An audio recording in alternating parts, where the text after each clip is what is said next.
Good morning everyone. स्वागत है आपका हमारे चैनल पे। और आज है 13 मार्च। इंपॉर्टेंट न्यूज़ को यहाँ पे कवर करेंगे। ठीक है, चलिए फटाफट देखते हैं। और ये पीडीएफ आप चाहते हैं तो आपको टेलीग्राम चैनल का जो लिंक है ना, हमारे कमेंट बॉक्स में पिन किया हुआ रहता है। तो जो लोग ज्वाइन होना चाहते हैं हो सकते हैं, बिल्कुल मुफ्त है। आइए फटाफट देखते हैं। हमारे हैं प्रधानमंत्री जी और वो गए हैं मॉरिशस में। ठीक है, तो मॉरिशस में गए हैं और उनसे बातचीत कर रहे हैं दोनों देशों के प्रमुख यहाँ पे। उन्होंने कहा कि मॉरिशस तो हमारा परिवार का एक हिस्सा है। ठीक है, और हिंद महासागर में मॉरिशस एक महत्वपूर्ण रोल अदा करता है। यहाँ तक तो सब ठीक है।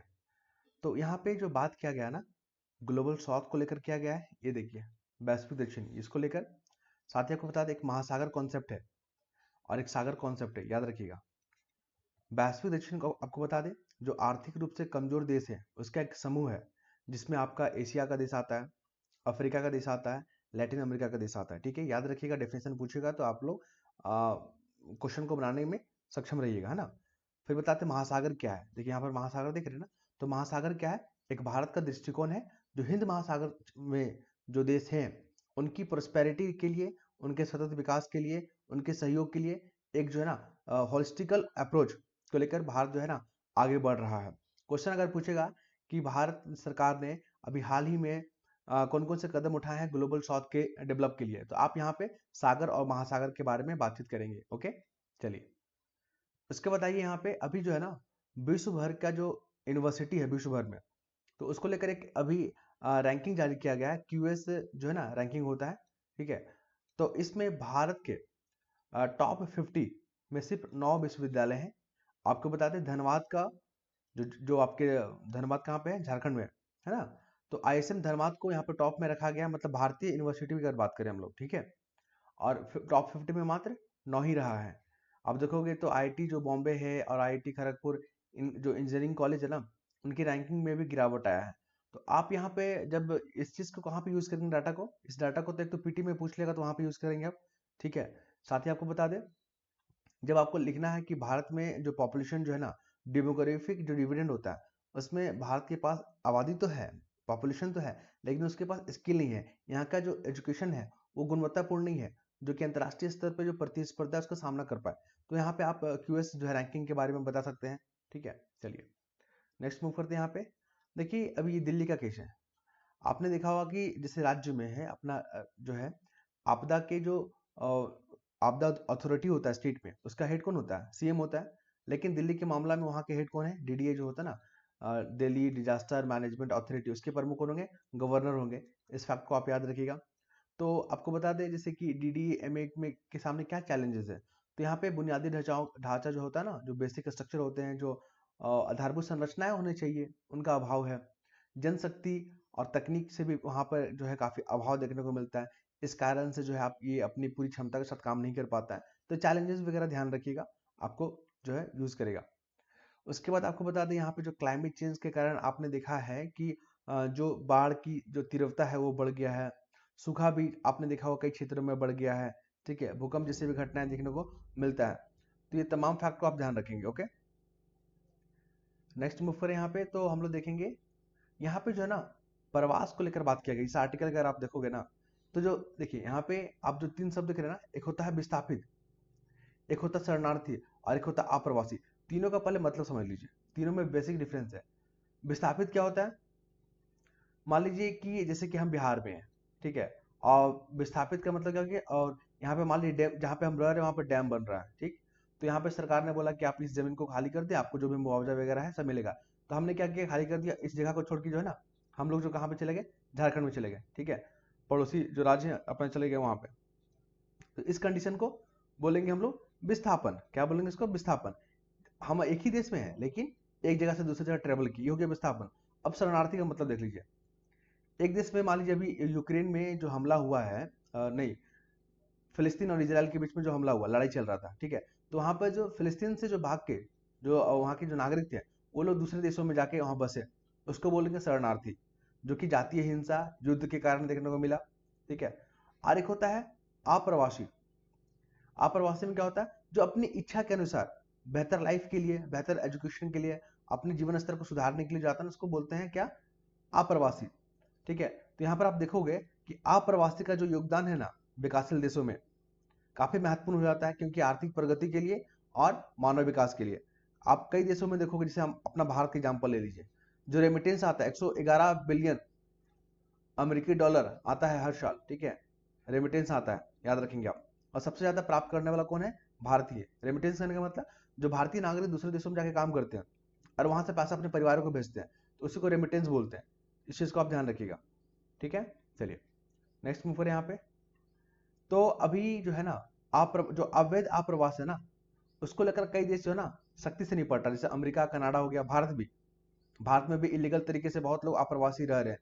बांग्लादेश से आप देखोगे वहां पे, पाकिस्तान से भी यहाँ पे घुसपैठ कर रहे हैं, बांग्लादेश हो गया, म्यांमार से यहाँ पे घुसपैठ कर रहे हैं, रोहिंग्या वगैरह, है ना। तो इस भारत इससे भी निपट रहा है। अभी एक जो है ना लोकसभा में एक कानून पारित किया है, जिसमें जो है इलीगल तरीके से जो प्रवासी हैं, अप्रवासी, उन पे जो है ना कानूनी कार्रवाई किया जाएगा। तो जो इलीगल तरीके से जो घुसपैठ करते हैं ना, उससे हमारे देश को क्या होगा? एक तो राष्ट्रीय चुनौती खड़ा हो जाता है, हमारे देश के लिए सही नहीं होता है। साथ में जो वित्तीय बोझ है, क्योंकि हमारे पास संसाधन तो लिमिटेड है ना, पहले हम अपने नागरिक को देखेंगे ना, उसके बाद ही तो बाकी बचेगा, तो हम लोग आगे सोचेंगे। तो वित्तीय बोझ बढ़ जाता है। साथ ही बता दें, मान लीजिए जिस एरिया में बसते हैं अवैध लोग, अवैध प्रवासी लोग, तो उससे क्या होता है कि वहां पर जो संसाधन होता है ना, जो मूल वासी हैं, जो वहाँ के नागरिक है, उनको संसाधन नहीं मिल पाता और ये लोग कब्जा कर लेते हैं। तो ये भी बहुत बड़ा चैलेंजेस है। नेक्स्ट मूव करें यहाँ पे। तो बलूचिस्तान लिबरेशन आर्मी, ये पाकिस्तान का एक जो है ना एरिया है, जहाँ पे बलूच लोग वहाँ पे कट्टरपंथी लोग हैं और जो वहाँ पे विरोध करते हैं, क्योंकि उनको जो है पाकिस्तान से दिक्कत ये है कि पाकिस्तान उस पर ध्यान नहीं देती है, पाकिस्तान वहाँ पे इंफ्रास्ट्रक्चर काम नहीं करती है, शोषण करती है। तो इस कारण से वो लोग चाहते हैं कि हमको आज़ादी की चाहिए। तो यहाँ पर आप देखोगे कि बलूचिस्तान प्रांत में जो है ना मिनरल्स बहुत ज्यादा है, खनिज बहुत ज्यादा है, ठीक है। तो इस कारण से जो है ना चाइना यहाँ पे कब्जा करना चाहता है। आपने देखा होगा कि चाइना अपना प्रोजेक्ट जो है बलूच वाले एरिया में बना रहा है। तो वहाँ के जो बलूच लोग हैं वहां पर, तो उनको पसंद नहीं आएगा, क्योंकि उनके संसाधन का कोई और यूज कर रहा है, ठीक है। तो इस चीज को लेकर यहाँ पे आर्टिकल है, तो बलूच एरिया के बारे में ध्यान रखिएगा। अब आते हैं यहाँ पे राज्य और केंद्र के बीच में क्या क्या मुद्दे देखने को मिल रहा है। तो अभी आप देखोगे परिसीमन को लेकर काफी मुद्दा दिख रहा है यहाँ पे, परिसीमन को लेकर हो गया। और इसलिए इनका विरोध कर रहे हैं क्योंकि ये संघवाद और लोकतंत्रवाद के खिलाफ है ये, इसको याद रखिएगा।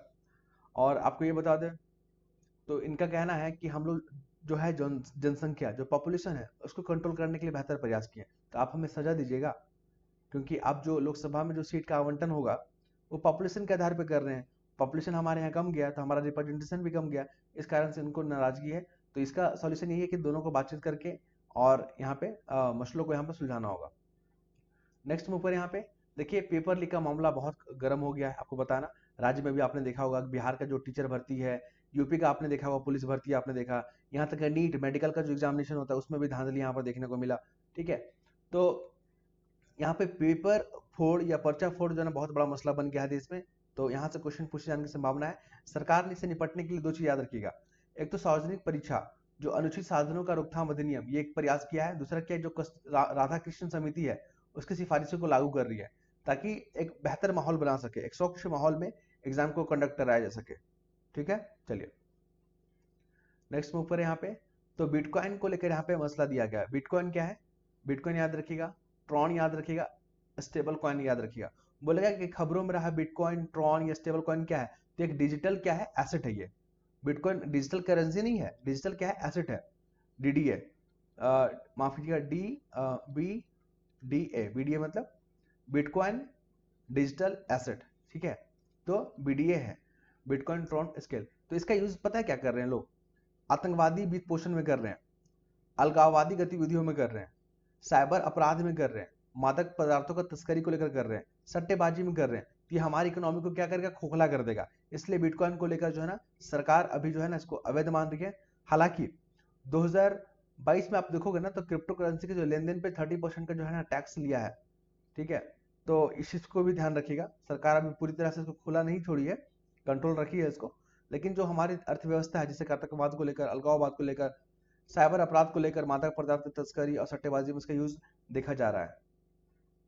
नेक्स्ट में ऊपर यहाँ पे, तो यहाँ पे लोकसभा में अभी कुछ मुद्दे उठाए गए हैं, जैसे किसानों के हित को लेकर, मनरेगा मजदूर को लेकर, मानव पशु संघर्ष को लेकर। मैंने जब पूरा आर्टिकल को पढ़ा, जो मुझे इंपॉर्टेंट लगा है, मनरेगा को लेकर यूपीएससी ने बहुत बार क्वेश्चन पूछा है।